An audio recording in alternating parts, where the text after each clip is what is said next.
정무 선생님 모셨으니까 예. 정진석 실장이 오셨으면 꼭 좀 여쭤보고 싶었는데 예. 얼마 전에 이제 대통령께서 이렇게 사과 고개 숙여서 하셨잖아요. 네. 근데 정말 궁금해서 좀 여쭤보는 겁니다. 근데 끝날 때 기자가 어떤 거에 대해서 구체적으로 사과하신 거냐 네. 그 답변을 못 하셨어요. 네. 제 주변의 일로 걱정과 염려를 끼쳐드렸다. 어떻게 보면 다소 두루뭉실하고 포괄적으로 사과를 하셨습니다. 그래서 지금 국민들이 TV를 통해서 해견을 지켜보는 국민들이 과연 대통령께서 무엇에 대해서 우리에게 사과를 했는지 어리둥절할 것 같습니다. 뭐 때문에 사과하신 겁니까? 부산일보 기자인데요.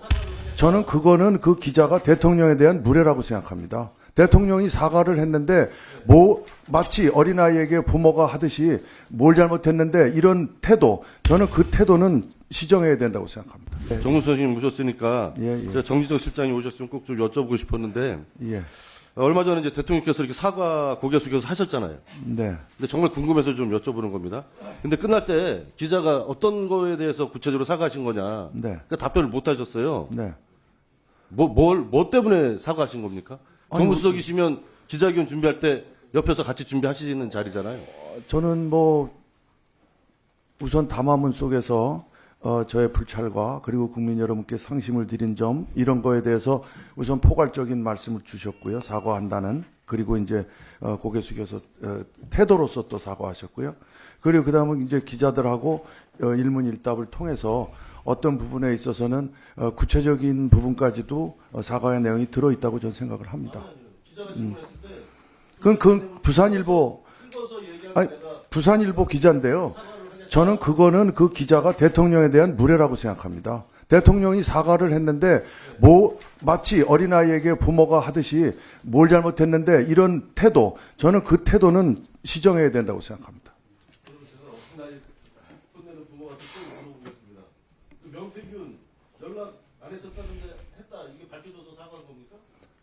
그거하고는 좀 다른 내용입니다. 예. 그럼 김영선 공천 줘서 공천 개입해서 사과하신 겁니까? 그것도 또 그것도 아니에요? 예, 그것도 과도한 말씀이시고요. 예.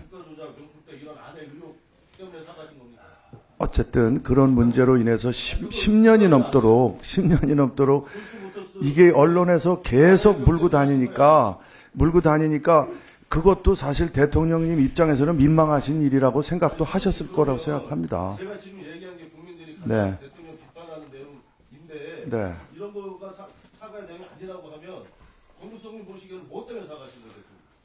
제가 아까 말씀드렸습니다. 포괄적으로? 예. 그러니까 이런 그 정서적 문제까지도 포함할 수밖에 없는 거 아닙니까? 정무수석님, 네. 청와대에서 좀 대통령 모셔봤고요. 네. 정말 참모들이 보좌를 잘 하셔야 됩니다. 대통령이 뭘 사과하는지도 모르고 사과하게 이렇게 바보로 만들면 되겠어요, 참모들이? 그렇지 않다고 생각합니다. 정확하게 예. 참모를 정확하게 알고서 가부간에 옳고 그름을 분명히 해주세요. 모두 발언에 대통령이 그동안에 뭐가 잘못됐기 때문에 이 지점에 대해서는 국민들께 사과해야 됩니다, 대통령님. 다른 것은 의혹이니까 당당하게 맞서야 됩니다. 분명히 얘기를 해주시고 대통령이 국민께 고개를 숙여야 되는 거지.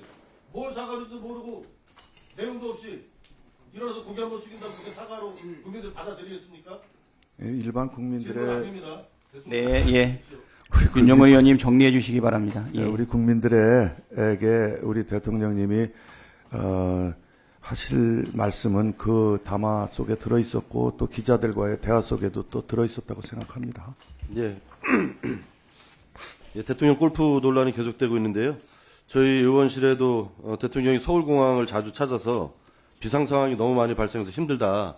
이런 서울공항 관계자 또 주변 분들의 제보가 들어오고 있습니다. 윤석열 대통령이 대통령 전용기 이용해서 국내 이동한 게 한 10여 회 남짓인 것도 이미 이제 제보를 통해서 확인을 했습니다.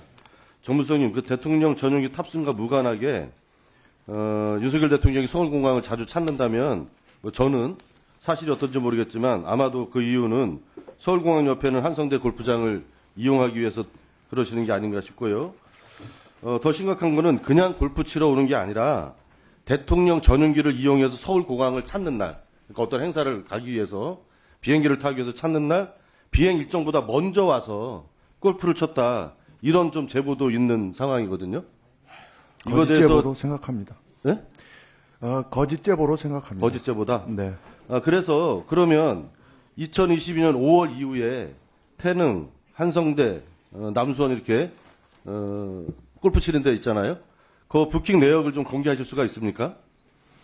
아까 오늘 답변을 많이 흐리셨는데 굉장히 강하게 확신을 갖고 말씀하신 게 올 여름 이전에는 안 쳤다고 확신하신다. 아까 우리 고민정 의원님 질의에 그렇게 답변을 하셨어요. 올 여름 이전에는 치신 적이 없다. 그렇습니다. 네, 그러니까 그렇게 당당하시면 네. 22년 5월 이후에 세 군데 골프장 부킹 내역을 공개하셔도 되잖아요. 아니 그것은 제가 알고 있기는 보안상 이유로 다 아, 제한되는 또, 걸로 또 알고 보안이- 있습니다. 그러면 이렇게 한번 예, 그건 해볼까요? 어느 대통령도 네, 똑같을 좋습니다. 겁니다 아마. 그러면 이렇게 해볼게요. 네. 저도 이제 국회의원이니까 네. 제가 특정 날짜를 하루만 특정을 하면 네. 하루나 뭐 2, 3일 정도 특정하면 그날 부킹 기록은 좀 열람을 할 수 있습니까? 그 제가 권한 받기라고 저는 생각합니다. 그럼 누가 얘기해야 돼요? 오늘 대통령실 최고 아니 어느 대장이 골프장인지 정무수석님 아니세요? 예, 아니 어느 골프장인지 그 골프장에서 그러니까 그걸 제가 하셔야지. 나중에 알려드리면 예. 그 특정한 날짜에 대해서만 공개든 네. 열람이든 해줄 수 있냐 이거예요. 아니 그거를 예. 저한테 그렇게 말씀을 주시면 네. 제 그 범위를 아니, 저도 대통령 벗어난다. 보안관 하니까 일부러 여기서 날짜를 얘기 안 하는 겁니다. 아니요, 저도 그 부분은 예. 제가 정무수석으로서의 권한과 이 그 아, 자, 범위를 좋습니다. 넘어간다. 그러면 이렇게 좀 생각합니다. 상의해서 예. 얘기해 주시고요. 예.